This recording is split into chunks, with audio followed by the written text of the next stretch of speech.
been selected out of the blue, Lily-Anne panicked.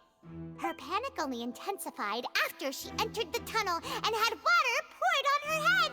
So she kicked the door open, producing the thud we all heard.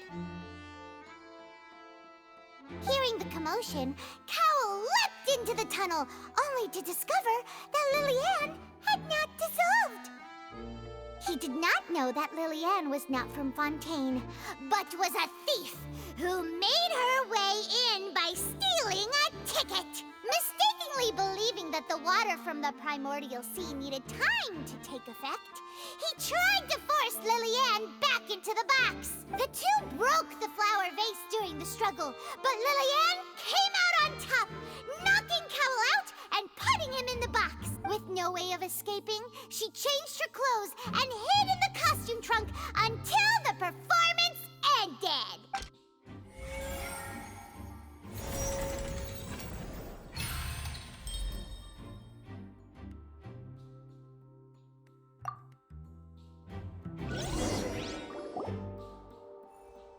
She knew that she would have to go through guard inspection if she tried to leave afterward. So, she has been trapped in the Opera House these last 2 days! She had already become desperately hungry by the time we were chatting over macarons. So, she swiped 2 of them right under our noses. Talk about a sneaky thief. At this point, all the events that happened in the tunnel have now come to light! Ah, so that's the whole story. Bravo! Bravo! Now then, Lady Furina, do you wish to speak against the defense's statements? Please answer the question, Lady Furina. Also, if I may add, the trial has not yet ended. As such, I request that the prosecution not leave the room before the proceedings have concluded. What, are you reading my mind now? No, I have no further arguments. I admit defeat. But really, could you at least have left me with some dignity? Wow, look at that! She's like a deflated balloon now. If there are no objections, then as the Chief Justice of Fontaine, I shall once again repeat the full sequence of events. The actual perpetrator of the serial disappearances, Cowell, selected his next victim from the audience reservation list. With some modifications to the selector, he could ensure that the pre-selected young woman would be chosen. To cover up any evidence while committing the deed, Cowell thought of allowing the water tank to fall, which would conceal the water left behind after the young woman was dissolved. He also tampered with the rope suspending the water tank, using the fireworks at the end of the performance to cause the tank to drop and hide the watermarks. He poured the water from the primordial sea into a balloon during the preparation of the magic box and stuck it to the box's lid. Finally, he passed the prepared hook on a rope through the gap in the magic box's door when bringing the young woman to said box. When the magic trick officially began, the box containing the woman was lowered into the tunnel, tightening the hook rope and bursting the balloon containing the water. If all had gone to plan, the young woman would be dissolved at this time. However, Lily-Anne was not from Fontaine, and thus fled the box with a loud noise. Realizing that there was trouble, Cowell entered the tunnel and met Lily-Anne. Thinking that the waters had not yet taken effect, he decided to proceed. However, his opponent was more capable than he thought, and he was overcome, knocked unconscious, and placed into the magic box, and thus became his own final victim. Lily-Anne, according to her own statements, then changed clothes and hid until the performance ended, before hiding in other parts of the opera house. As for Linny, he was in the underground structures within the opera house, and was thus ignorant of these happenings. From this reconstruction of events, we can conclude that Linny, the accused, is in fact innocent. Hooray, Linny and Lynette! Amazing! While there is much in Linny and Lily-Anne's conduct that should still be investigated separately, this case, at least, can be handed over to the Oratrice to make the final decision.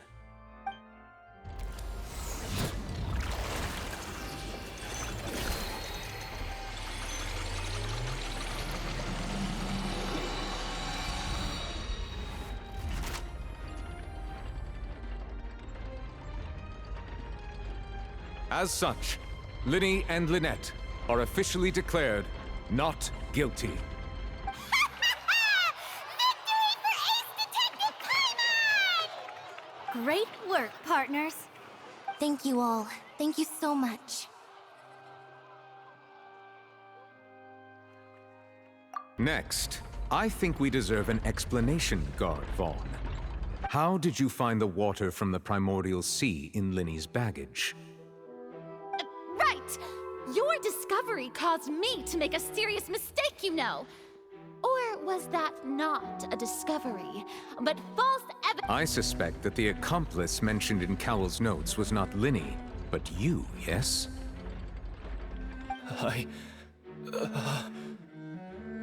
I'm sure you know what you must do to lessen your sentence. Speak quickly! Unless you want to earn yourself a one-way ticket to Coupon Town. I was just following orders. We were supposed to place blame for the serial disappearances onto Linny, and thus cause suspicion to fall on the Fatui. The higher-ups said this was the best opportunity to do so. And now that your plan has fallen through, and the secrets of the water have been revealed, you have become a liability to said higher-ups, yes? Therefore, you would be wise to tell everything you know, and seek the protection of the guards. Yes, I'll tell you everything I know. Our boss discovered that the water can cause people to dissolve. It can also be made into a potion, which when extremely diluted, can cause people to experience unforgettable exhilaration. We've been in this business for a while now, and have made decent mora off it. The disappearances were also the boss's idea. I mean, this is the boss we're talking about. The...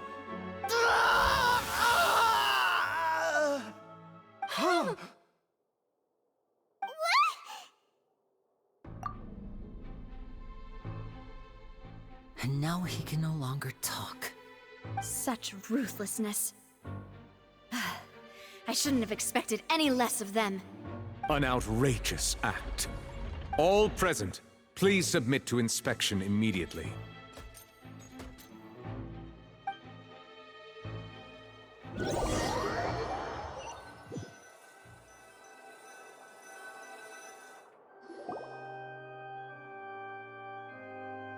So, we're just going back now?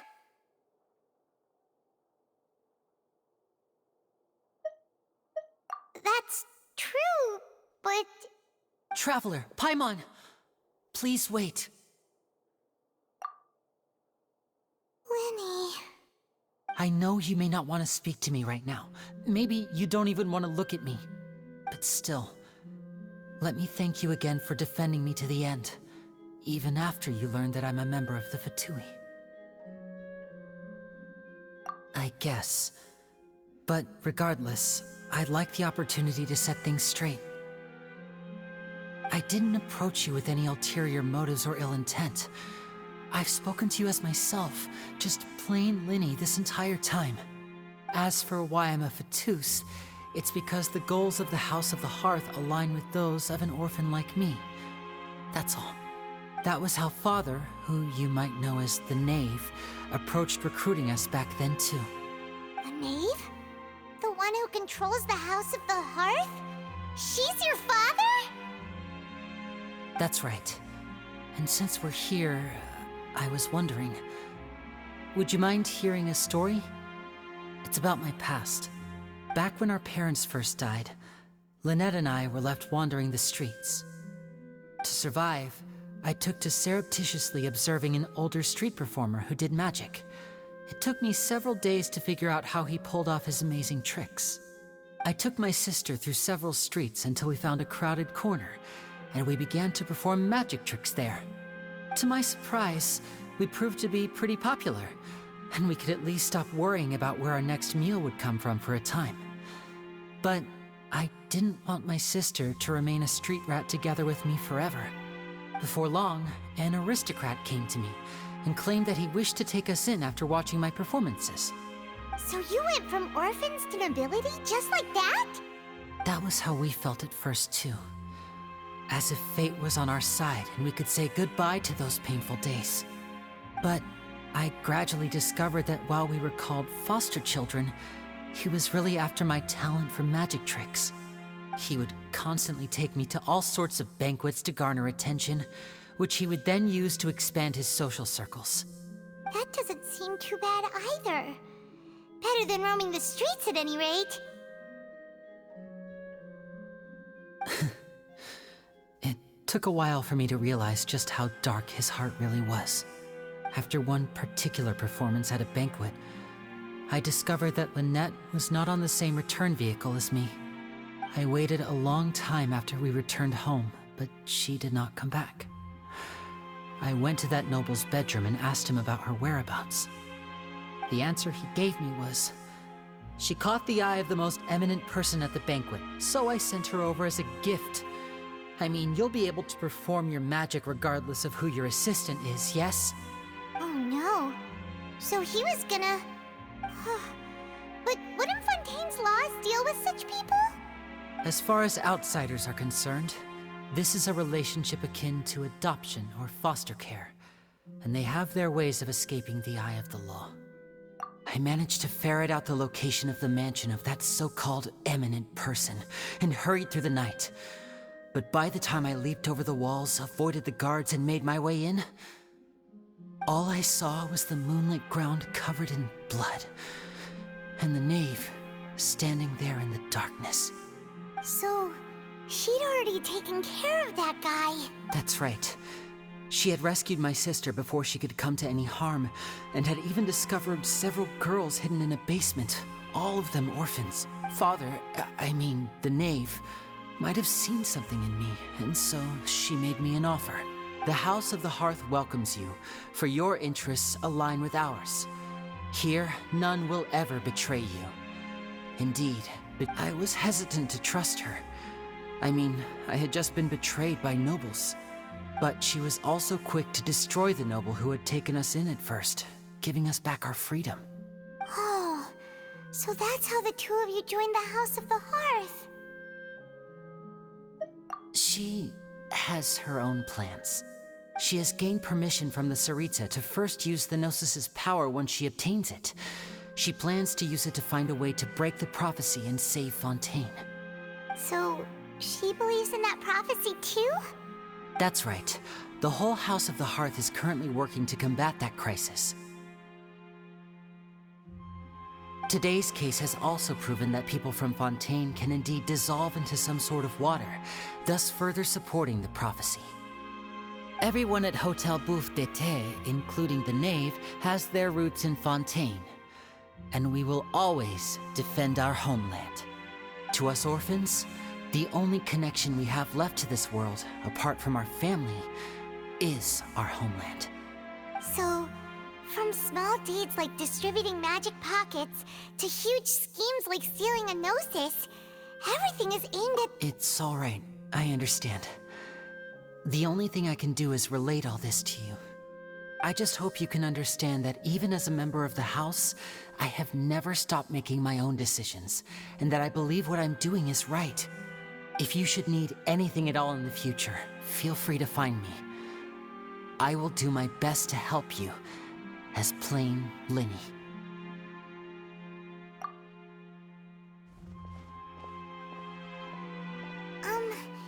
Bye, Lyney!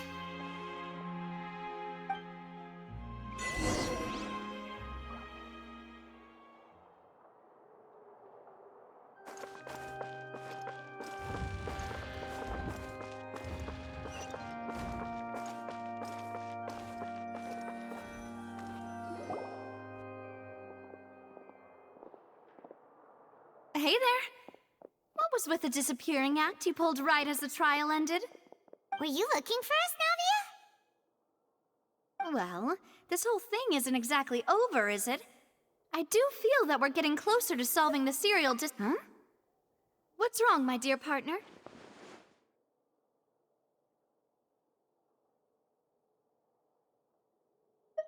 Besides, are you sure we're the ones who can crack a case that's been cold for decades now?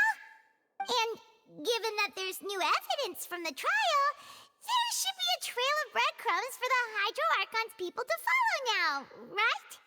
Ah, I see. Well, I won't lie. I'm a little shocked to hear that from you. But I suppose you are just travelers who have only— Sorry. I might have been too presumptuous. Don't say that, Navia. Ah, and we were having so much fun investigating with you, too. It was like having new waters flowing into a stagnant mire, causing new hope to spring forth, and the reflection in the murk to become clearer. Well, sorry about that. I'm a bit prone to nostalgia. Don't mind me.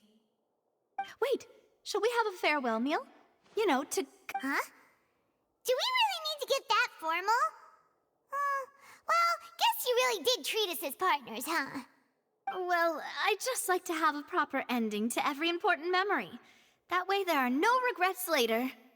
Anyway, it would just be a meal, so it shouldn't take up too much of your time.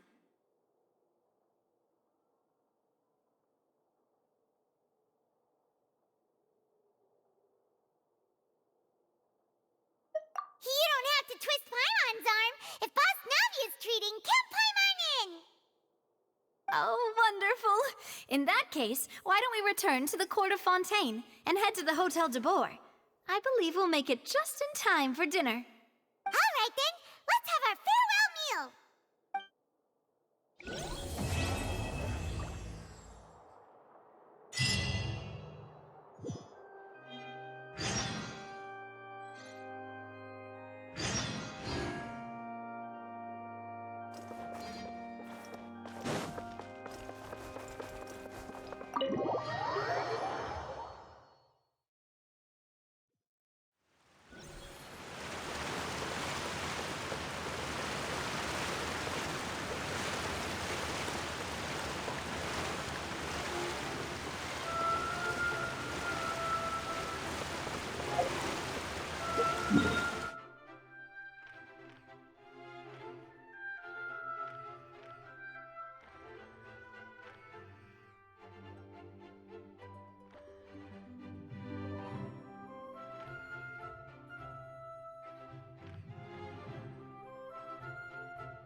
I love it when it snows. The world falls completely silent, and I can sleep undisturbed. Into the wind!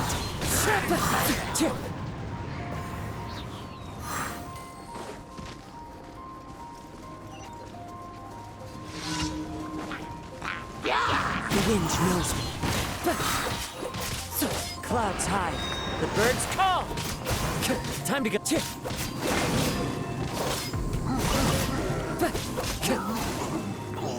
All hail!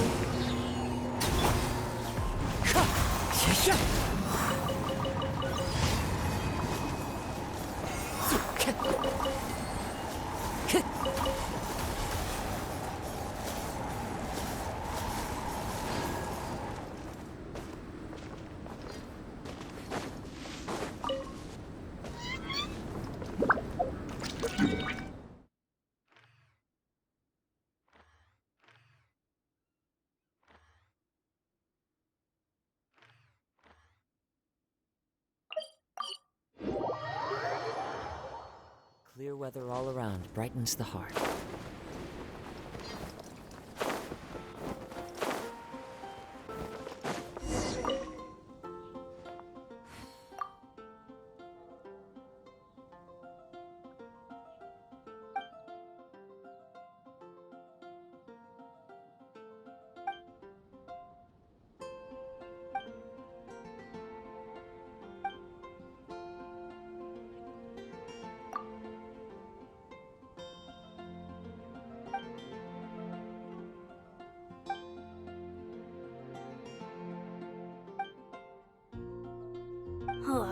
How can I smash all these training dummies at once? So that's how to do it. I'm impressed.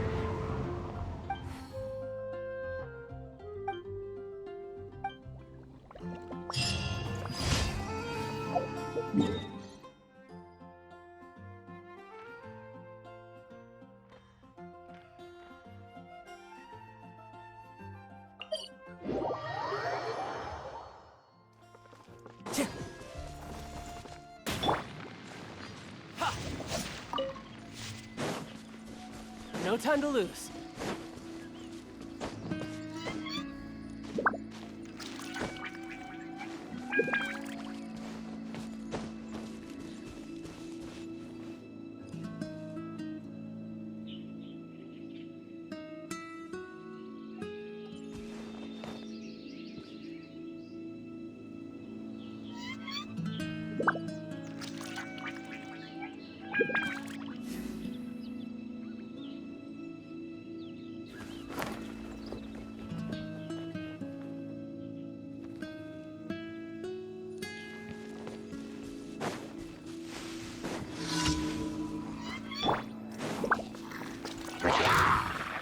One with nature.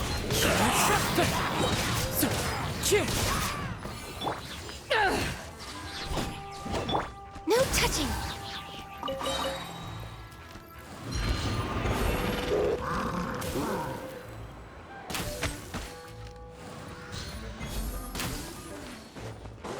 Access denied.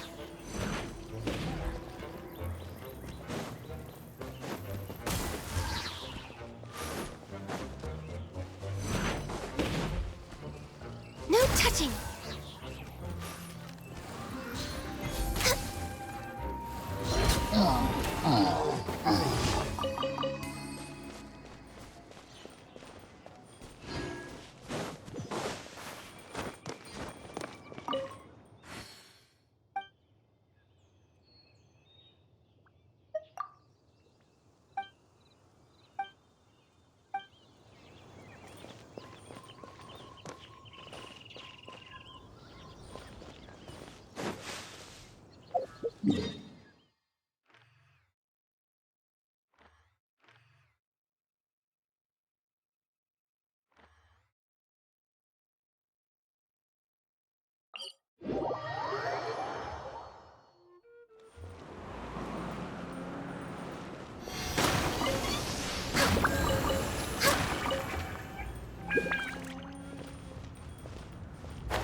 Time to go.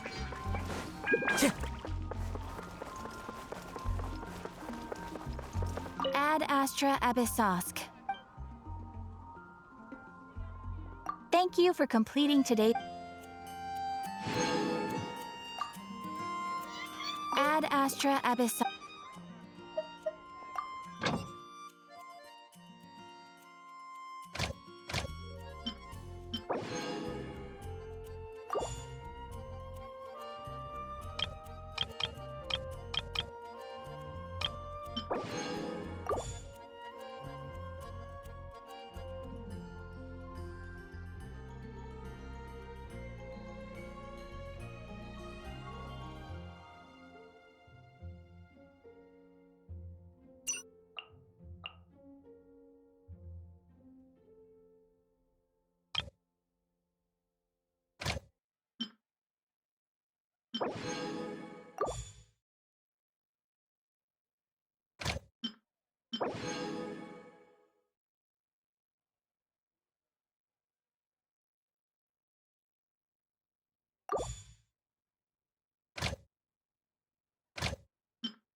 Anything the knights can do for you? You gotta try Donnie.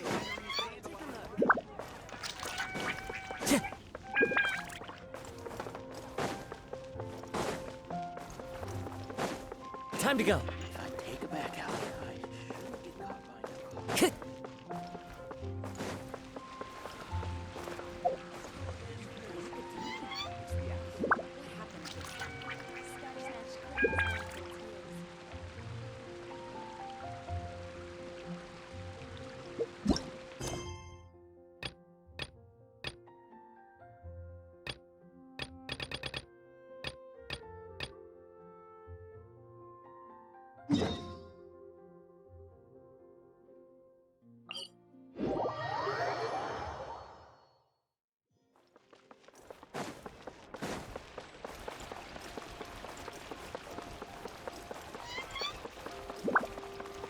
Time to go.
A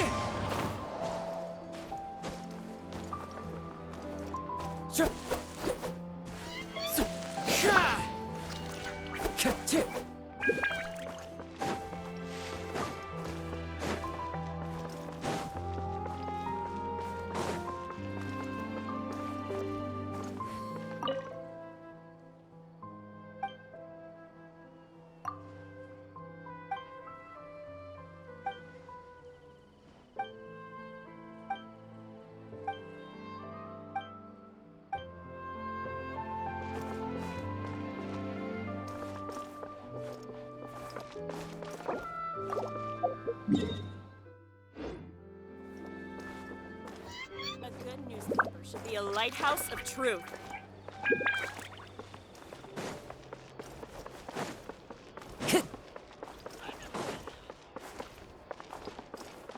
The wind knows me.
Time to go.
Into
the wind.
Beautiful treasures are a cause for great happiness.